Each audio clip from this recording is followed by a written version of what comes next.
Okay, we are starting with the topic forms of money. तो पहला आपके पास आता है टाइप फिएट मनी। क्या होता है ये fiat money? Fiat money means जिसे गवर्नमेंट ने ऑथराइज किया हुआ है, ठीक है, जिसे आप हर जगह यूज कर सकते हो। जैसे एग्जांपल, एक 500 रुपए का नोट है जो गवर्नमेंट ने ऑथराइज किया हुआ है, उसे आप जहां चाहो जो भी सामान खरीदना चाहो आप खरीद सकते हो और उसे यूज कर सकते हो। तो फिएट मनी कौन सी होती है? जो गवर्नमेंट ने ऑथराइज की हुई है।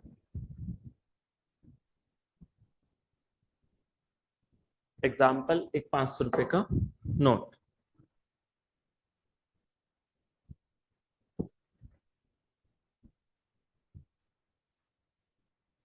नेक्स्ट आता है फिड्यूशरी मनी।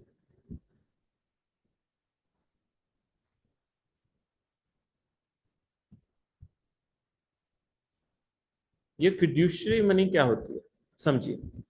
देखिए, ये मनी जो आप एक्सेप्ट करते हो एक ट्रस्ट के बेस पे एक्सेप्ट करते हो। Means you are accepting this money on the basis of trust. तो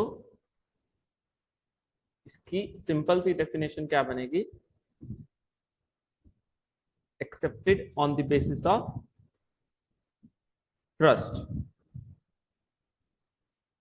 एग्जाम्पल, एक चेक होता है जो, जब भी आप चेक रिसीव करते हो तो आपको नहीं पता सामने वाले के अकाउंट में पैसे हैं भी या नहीं।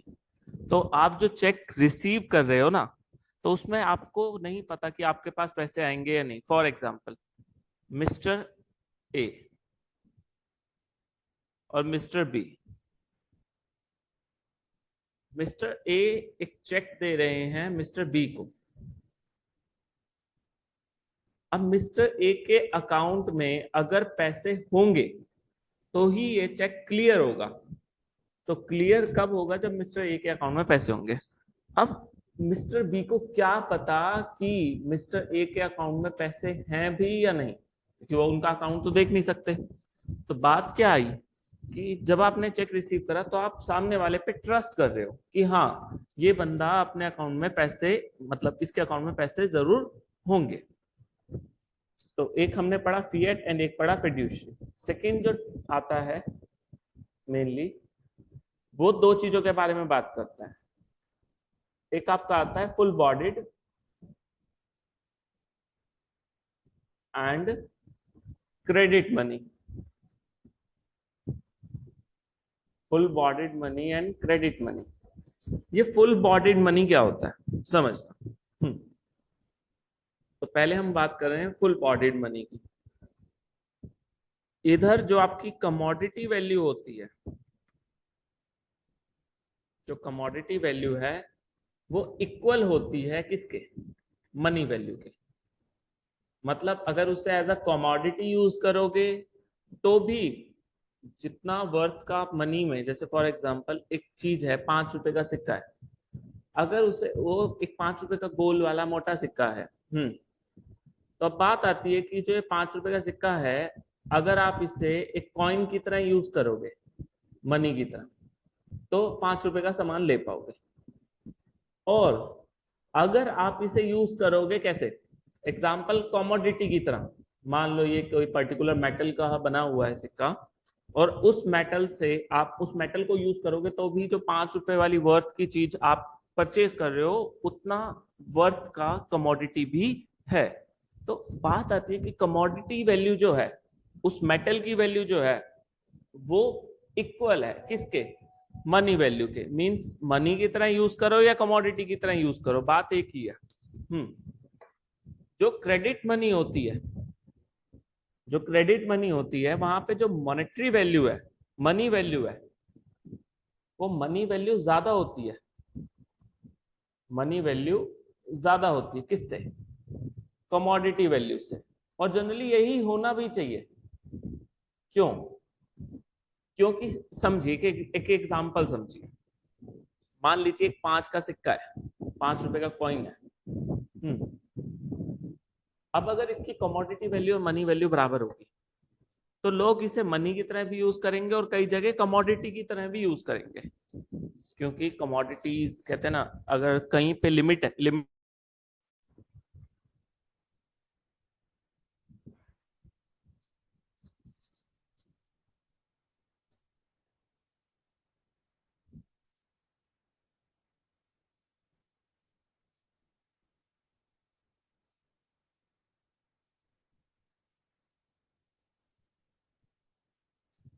तो फुल बॉन्डेड मनी जो होती है, वहां पे जो कमोडिटी वैल्यू है और जो मनी वैल्यू है वो दोनों बराबर है। पर जो क्रेडिट मनी होती है वहां पे मनी वैल्यू जो होती है वो ज्यादा होती है कमोडिटी वैल्यू से, जो कि सही है। क्यों सही है, समझिए कि अगर आपके पास एक कॉइन है, 5 रुपीज का कॉइन है, जिसकी कमोडिटी वैल्यू और मनी वैल्यू दोनों इक्वल है, मीन्स अगर मनी की तरह यूज करोगे तो भी 5 रुपए का यूज होगा, 5 रुपए की आप अदर चीज परचेज कर सकते हो, और अगर एज अ कमोडिटी उसे यूज कर रहे हो तो भी उसकी वैल्यू लगभग 5 रुपए के आसपास ही है। जैसे एग्जाम्पल, एक रेयर मेटल है जो ज्यादा जगह नहीं मिलता और उससे आपने कॉइन बना रखा है, तो जो रेयर मेटल है ना, तो लोग उसे मेटल की तरह यूज करना पसंद करेंगे, ना कि मनी की तरह, क्योंकि वो मेटल उन्हें बाहर ज्यादा जगह नहीं मिल पाता, वो लिमिटेड मेटल है उनके पास। तो अगर लिमिटेड मेटल है तो लोग क्या चाहेंगे कि भैया इस मेटल को ना कमोडिटी की तरह यूज कर लो। मनी तो दूसरी है, मनी को उसकी, वो जो मनी हमारे पास दूसरी होगी उसको मनी की तरह यूज कर लेंगे। कोई सामान खरीदना होगा तो हमारे पास जो 5 रुपए का सिक्का है ना, उसे तो हम कमोडिटी की तरह यूज करेंगे, और बाकी जो मनी होगी अदर देन 5 रुपीज कॉइन, उसको हम मनी की तरह यूज करना चालू कर देंगे। कुछ और परचेज करना है तो बची हुई चीज से कर लो, और 5 रुपए के सिक्के को किस लिए यूज करो, उस सिक्के को मनी की तरह यूज मत करो, किसकी तरह यूज करो, कमोडिटी की तरह यूज करना चालू कर देंगे। और जो मनी सप्लाई है इकोनॉमी में, वो इस चीज की वजह से क्या हो जाती है, कम। तो कोई भी नहीं चाहता, कोई भी गवर्नमेंट नहीं चाहती कि उसकी कंट्री की मनी सप्लाई कम हो, क्योंकि सिंपल सी भाषा में मनी सप्लाई कम तो लोगों का खर्चा कम। ठीक है, और जैसे ही लोगों का खर्चा कम होगा, एक बंदे का खर्चा दूसरे बंदे की इनकम बनता है। तो अगर खर्चा कम हो गया तो सामने वाले की इनकम कम हो जाएगी, और अगर सामने वाले की इनकम कम हो गई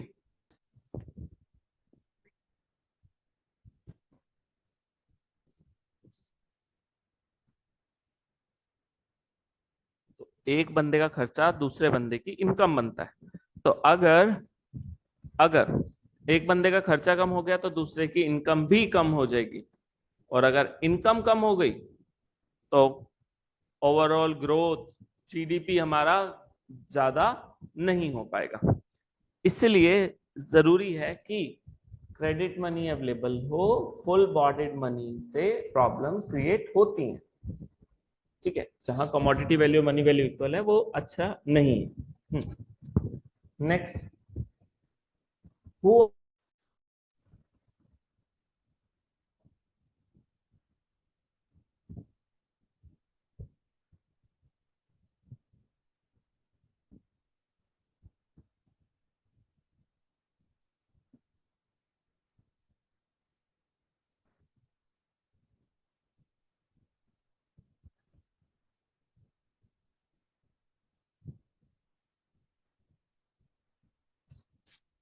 नेक्स्ट है आपके पास सप्लायर्स ऑफ मनी।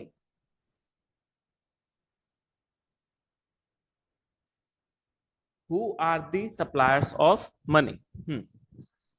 इधर आपका फर्स्ट है आरबीआई, सेकंड आपके पास होते हैं कमर्शियल बैंक्स,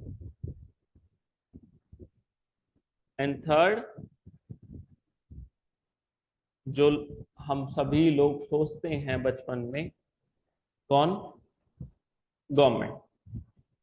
एक्चुअली जो मेन रोल होता है पब्लिक से जो कनेक्टेड होते हैं वो कमर्शियल बैंक्स होते हैं।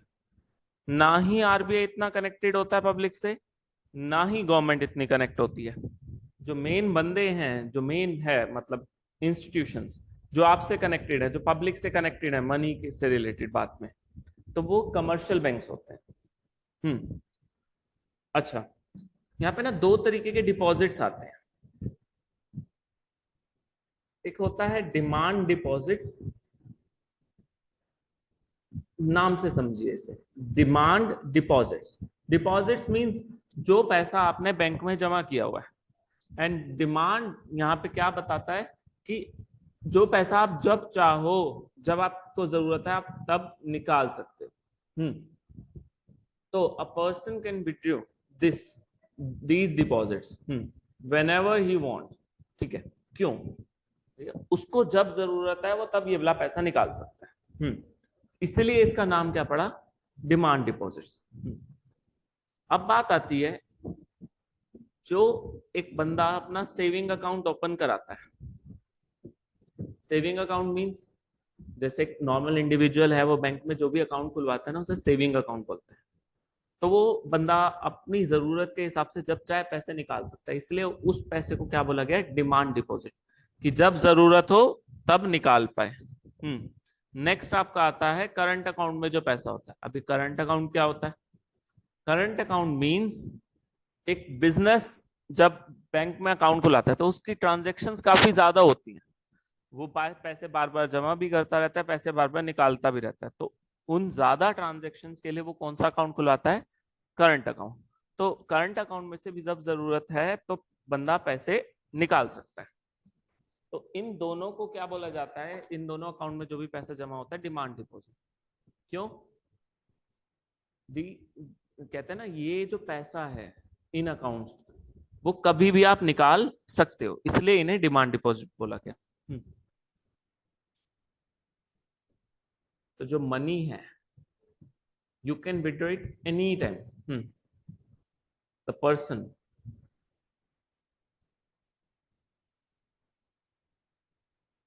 पर्सन कैन विड्रॉ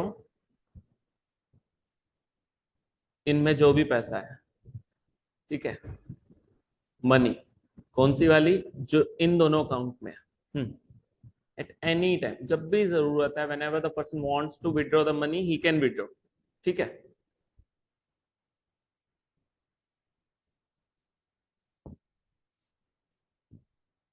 नेक्स्ट आपका आता है टर्म डिपॉजिट्स। टर्म मींस एक टाइम की बात कर रहा है। टर्म डिपॉजिट्स मींस किसकी बात कर रहा है? एक टाइम की।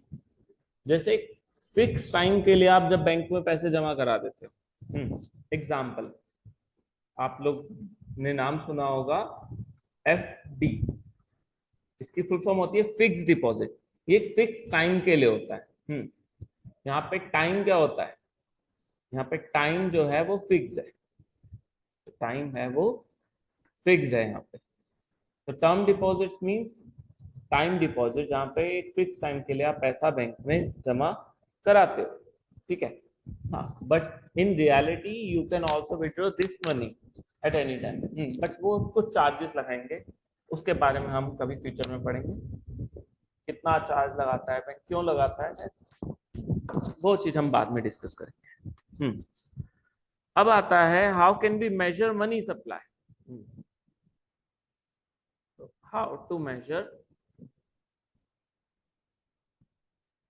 Money supply.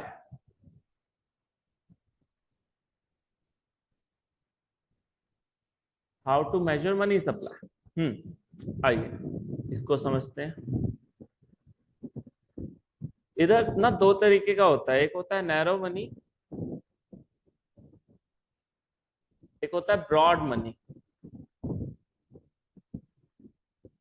Narrow means narrow के अंदर दो आते हैं, M1 and M2, and broad के अंदर आते हैं M3 एंड M4।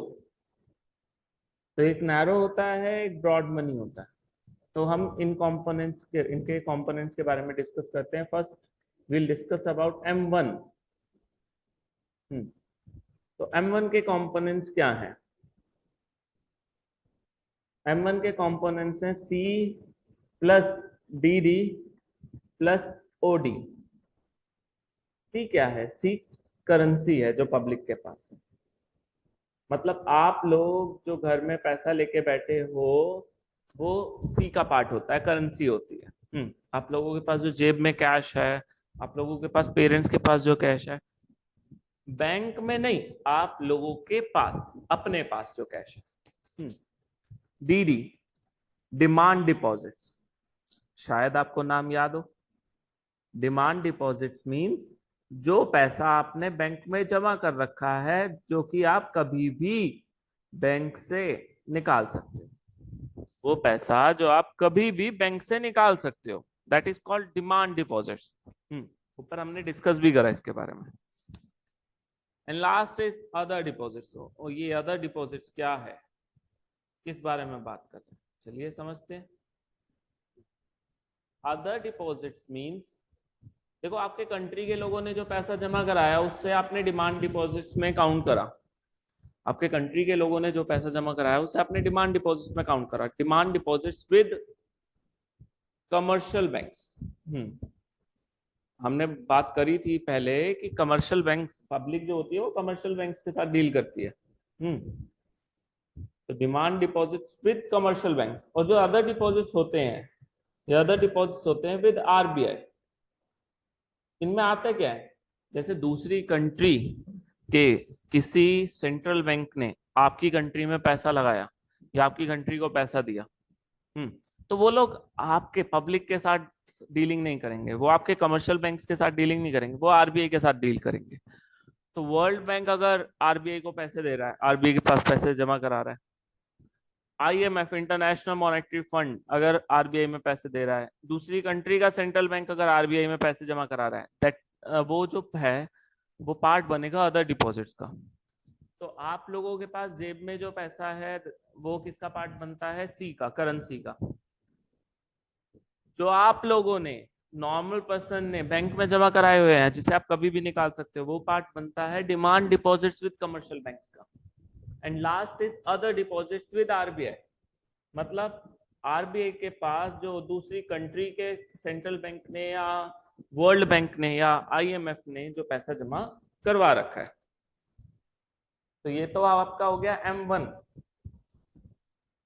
चलिए नेक्स्ट हम बात करते हैं M2 की। नेक्स्ट हम बात करते हैं M2 की। तो M2 को करने के लिए हमें पहले देखना है कि M1, एक तो M1 जो भी आया हमारा उसमें ऐड करना है, उसमें ऐड करना है जो भी डिपॉजिट्स हैं इन saving account of post office. जो भी डिपॉजिट है इन saving account of post office.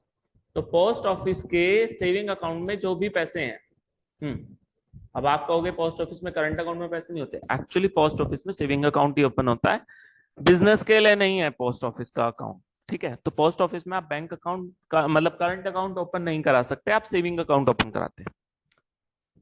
तो जो भी आपने डिपॉजिट्स, आपने जो पैसा जमा कर रखा है कहाँ पे, पोस्ट ऑफिस में, वो सारा ऐड कर दोगे आप M1 में, तो क्या निकल के आ जाएगा M2। M1 में जो पोस्ट ऑफिस में सेविंग अकाउंट में पैसा है उसे और ऐड कर दो। Next is M3।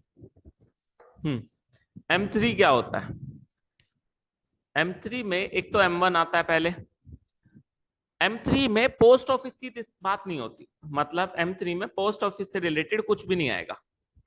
क्या मतलब हुआ इसका, कि पोस्ट ऑफिस के आप सेविंग अकाउंट में, पोस्ट ऑफिस में अगर आपने एफडी करवा रखी है तो वो M3 में नहीं आएगा। ठीक है, तो M1 प्लस प्लस, तो सर पोस्ट ऑफिस का नहीं आ रहा तो किसका आएगा, दो ही तो जगह पैसे जमा करा रहे थे आप, एक तो कमर्शियल बैंक में करा रहे थे और एक पोस्ट ऑफिस में। हमने यहाँ बोल दिया पोस्ट ऑफिस का नहीं आएगा, तो किसका आएगा, सर M1 तो आ गया। M1 में क्या क्या आ चुका है, सी, डी और डी। पर आप एक चीज ध्यान दो, डिपॉजिट्स तो दो तरीके के होते थे, demand as well as term. तो M1 में टर्म डिपॉजिट इंक्लूड नहीं हुआ है, तो टर्म डिपॉजिट किस में इंक्लूड होंगे, आपका टर्म डिपॉजिट्स किस में आते हैं, M3 में। मतलब M1 में नॉर्मल डिपॉजिट्स आ गए, डिमांड डिपॉजिट्स, उसके बाद जो टर्म डिपॉजिट्स हैं वो कहां पे आएंगे, term deposits with commercial banks. तो कमर्शियल बैंक्स में जो भी टर्म डिपॉजिट्स हैं, टर्म डिपॉजिट्स कमर्शियल बैंक के M3 का पार्ट बनते हैं।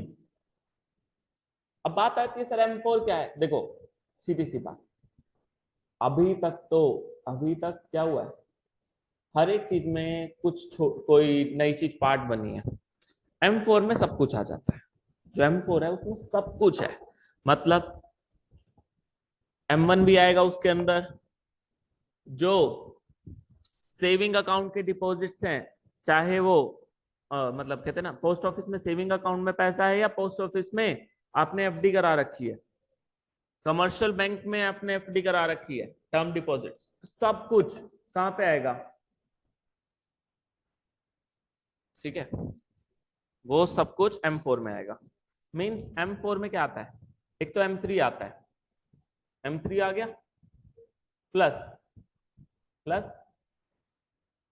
Deposits in saving account of post office, deposits in saving account of post office and क्या रह गया? देखो M4 में मैंने क्या बोला, सब कुछ आएगा। सब कुछ बोले तो आपका M3 बैंक में आपने चाहे डिमांड डिपॉजिट्स थे, बैंक में आपके टर्म डिपॉजिट्स थे, वो सब कुछ आया। बचा क्या था? बचा था पोस्ट ऑफिस में जो सेविंग अकाउंट में पैसा है एंड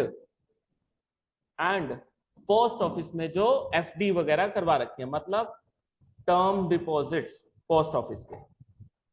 तो M3 सिर्फ किसको इंक्लूड कर रहा था? M3 कर रहा था कमर्शियल बैंक्स को इंक्लूड, पोस्ट ऑफिस को इंक्लूड नहीं कर रहा था।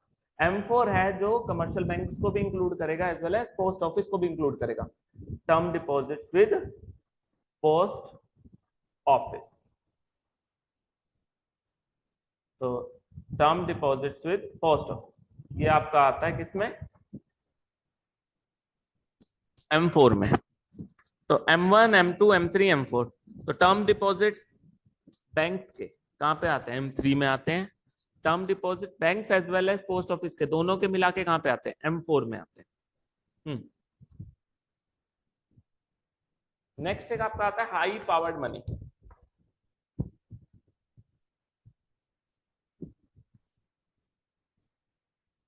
हाई पावर्ड मनी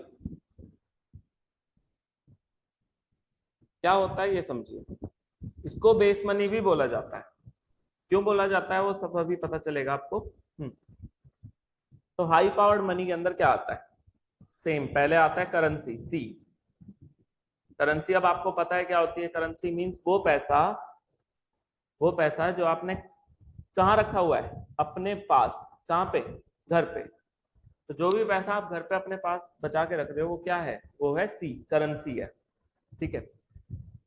नेक्स्ट इसमें आता है cash reserves of commercial banks with RBI. Cash reserves of commercial banks, cash reserves of commercial banks with RBI. एक मिनट वेट करिए, बस मैं ये भी आपको एक्सप्लेन करता हूं। एंड थर्ड इसमें आता है आपका वॉल्ट कैश। तो ये तो देखो ये इमरजेंसी के लिए, इसको जनरली यूज नहीं किया जाता।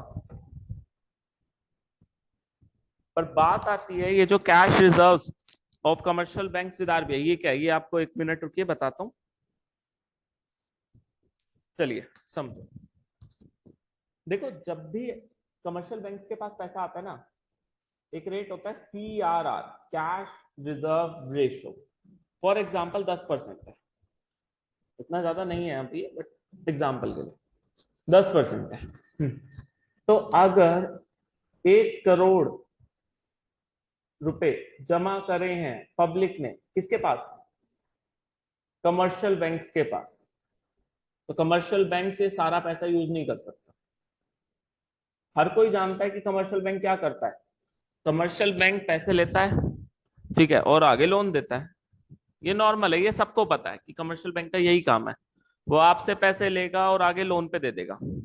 पर बात आती है कितना पैसा लोन पे दे सकता है, वो कैसे दे सकता है, प्रोसेस समझिए। तो 1 करोड़ आए ना कमर्शियल बैंक के पास और CRR कितना है? 10% है। तो सिंपल टर्म्स में 1 करोड़ का 10% पहले माइनस कर दो, कितना हो गया? 1 करोड़ का 10%, 10 लाख। ये जो 10 lakhs है ना, ये जो 10 lakhs है ये कैश रिजर्व है जो कमर्शियल बैंक को बनाना है और किसके पास जमा करना है, आरबीआई के पास। मतलब अगर कमर्शियल बैंक के पास 1 करोड़ रुपए आए तो उसका कुछ परसेंट उसे आरबीआई में जमा करके आना होता है। तो 1 करोड़ में से 10 लाख तो आरबीआई के पास जमा कराया, तो लोन कितना दे पाएगा, लोन दे पाएगा 90 lakhs का। मीन्स पूरा 1 करोड़ का वो लोन नहीं दे पाता। चलो, तो पहले ये वाली बात आ गई, ये कैश रिजर्व क्या होता है ऊपर जो हमने लिखा था वो आपको समझ में आ गया होगा। तो हाई पावर्ड मनी तो चलो क्लियर है, बट कैश रिजर्व का पॉइंट आया है तो इसमें थोड़ी सी और भी बात करते हैं। समझना कि 90 lakhs का लोन दे पाएगा।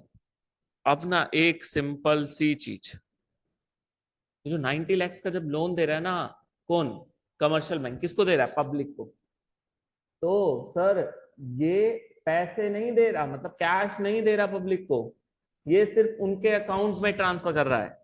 अब मान लीजिए मिस्टर ए मिस्टर बी से घर खरीद रहे हैं, मिस्टर ए मिस्टर बी से घर खरीद रहे हैं, कितने का, मान लीजिए 50 lakhs का।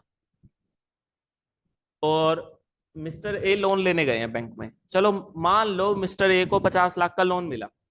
तो पहली बात तो ये कि मिस्टर ए के अकाउंट में पैसे नहीं आएंगे, पैसे आएंगे मिस्टर बी के अकाउंट में, क्योंकि मिस्टर ए लोन जो घर ले रहे हैं वो किससे ले रहे हैं, मिस्टर बी से। तो हाउस परचेज कर रहे हैं तो पैसे देने हैं ना मिस्टर ए ने मिस्टर बी को। तो जो मिस्टर ए लोन लेंगे वो पैसा किसके अकाउंट में जाएगा, डायरेक्टली मिस्टर बी के अकाउंट में, पहली चीज। अब दूसरी बात यह है कि आप थोड़ा सा अकल लगाइए, कभी मिस्टर बी को कोई कैश मिला होगा क्या बैंक से, नहीं, मिस्टर बी के अकाउंट में पैसे आए हैं। और अकाउंट में मतलब बैंक ने जस्ट उनका एक अकाउंट ओपन करा है अपने बैंक में, फॉर एग्जांपल एचडीएफसी में एक बैंक अकाउंट ओपन हुआ है मिस्टर बी के नाम से, और उसमें पैसे दिखा रहा है 50 लाख, पर वो कैश कहाँ है, वो पैसा कहाँ है, वो तो अभी भी किसके पास है, बैंक के पास। तो समझना, एक तरीके से बैंक के लिए ये वाला जो 50 लाख है ना, जो लोन दिया है, वो भी एक डिपॉजिट्स है। क्यों डिपॉजिट्स है, इधर ध्यान दो। 50 लाख भी एक डिपॉजिट्स है। क्यों, बैंक ने मिस्टर बी को लोन दिया, पर पैसे किसके पास रहे हैं, पैसे अभी भी बैंक के पास है। बैंक ने मिस्टर बी को जब मिस्टर बी के अकाउंट में जब पैसे डाले हैं ना, तो एक्चुअली सिर्फ उनके अकाउंट में प्लस करा है, कैश थोड़ी दिया, कैश तो अभी भी बैंक के पास ही है ना। तो अज्यूम कर लो कि एक तरीके से पहले मिस्टर बी को पैसा दिया और मिस्टर बी ने वही पैसा वापसी बैंक को दे दिया, और मिस्टर बी एक साथ 50 लाख रुपए कैसे निकाल लेंगे, इनकम टैक्स नाम की भी तो चीज होती है, डिपार्टमेंट बैठा है, नोटिस आ जाएगा, वो थोड़ी बख्श देंगे, इतना सारा पैसा कहाँ यूज कर रहे हो कैश तुम लोग। तो वो पैसा किसके पास रहा, बैंक के पास ही। मतलब एक तरीके से लोन देने के बाद भी वो पैसा किसके पास है, बैंक के पास। उस पैसे को क्या बोला गया, उस पैसे को बोला गया सेकेंडरी डिपॉजिट्स। सर ये भी डिपॉजिट्स हैं, हाँ। और अगर ये डिपॉजिट्स हैं तो बैंक पता है इसका क्या करेगा, बैंक इस 50 लाख में से फिर 10% किसके पास जमा करा देगा, आरबीआई के पास, और रिमेनिंग 45 lakhs का क्या दे देगा, रिमेनिंग 45 lakhs का फिर से लोन दे देगा। सर पैसे तो 1 करोड़ आए थे, उसमें से 10 लाख पहले कहाँ दिया, उसमें से 10 लाख पहले बैंक में आरबीआई के पास जमा कराया, ठीक है। 90 lakhs का लोन दिया, फिर 90 lakhs में से 90 lakhs का लोन दिया, जब वो भी एक तरीके से डिपॉजिट बन गया, सेकेंडरी डिपॉजिट। तो सेकेंडरी डिपॉजिट्स क्या होते हैं, जो बैंक लोन देता है वो पैसा एक तरीके से बैंक के पास ही रहता है, तो उस पैसे को बैंक क्या बोलते हैं, सेकेंडरी डिपॉजिट। उसमें से भी वही सीआरआर वाला परसेंटेज डिडक्ट करके वो आगे और लोन देता है। मतलब आप बैंक अगर मान लीजिए 10% है ना सीआरआर, अगर सीआरआर कितना है 10%, तो बैंक पता है कितना पैसा क्रिएट करेगा, बैंक क्रिएट करेगा, परसेंटेज आपको निकालने आती होगी, 1/10% है तो 1/10 इंटू 100, 10 गुना पैसा क्रिएट करेगा। मतलब जो 1 करोड़ रुपए आपने बैंक में जमा कराए थे ना, उसके 10 करोड़ का कहते हैं ना लेन देन करेगा बैंक, वो 1 करोड़ से 10 करोड़ बनाएगा पहले मनी सप्लाई में, ठीक है। तो बार बार पैसा आता है, उसमें से कुछ परसेंट आरबीआई के पास जमा होता है, फिर लोन दे देते हैं, उस लोन का भी कुछ परसेंट आरबीआई में जमा करने का फिर वो लोन दे देते हैं। मतलब जो लोन के पैसे हैं उसमें से भी कुछ परसेंट डिडक्ट करके वो आगे लोन देते हैं। क्योंकि जब भी बैंक लोन देता है तो पैसा तो किसके पास ही रहता है, बैंक के पास ही रहता है, और बैंक उस पैसे को भी क्या बोलता है, सेकेंडरी डिपॉजिट। सर ये डिपॉजिट क्यों बोले गए हैं, सोच के देखो ना।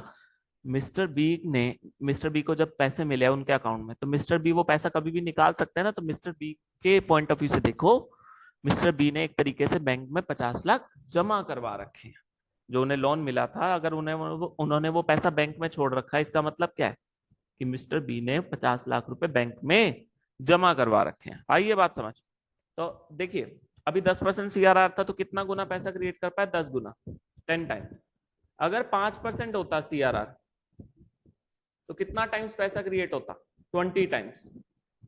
और अगर 20% सीआरआर होता तो कितना गुना क्रिएट होता, 5 टाइम्स। इसका मतलब क्या हुआ, इसका मतलब ये है कि सीआरआर अगर रेट जो है वो कम हो रहा है, 10% की जगह कितना हो जाएगा, 5%, तो बैंक कितना गुना पैसा क्रिएट कर पाएगा, 20 टाइम्स। तो 1 करोड़ का 20 गुना कितना हो गया, 20 करोड़। मतलब आपके 1 करोड़ से बैंक कितना पैसा क्रिएट करेगा, 20 करोड़। और अगर सीआरआर 20% है तो बैंक कितना पैसा क्रिएट कर पाएगा, 5 टाइम्स, मींस 1 करोड़ का 5 गुना, कितना हो गया, 5 करोड़। तो जितना ज्यादा सीआरआर उतना कम पैसा क्रिएट कर पाएगा, और जितना कम सीआरआर उतना ज्यादा पैसा क्रिएट कर पाएगा। इस पूरे प्रोसेस को बोलते हैं मनी क्रिएशन प्रोसेस। ठीक है, जो कि कौन करता है, ये कर रहा है कमर्शियल बैंक। आ गई बात समझ।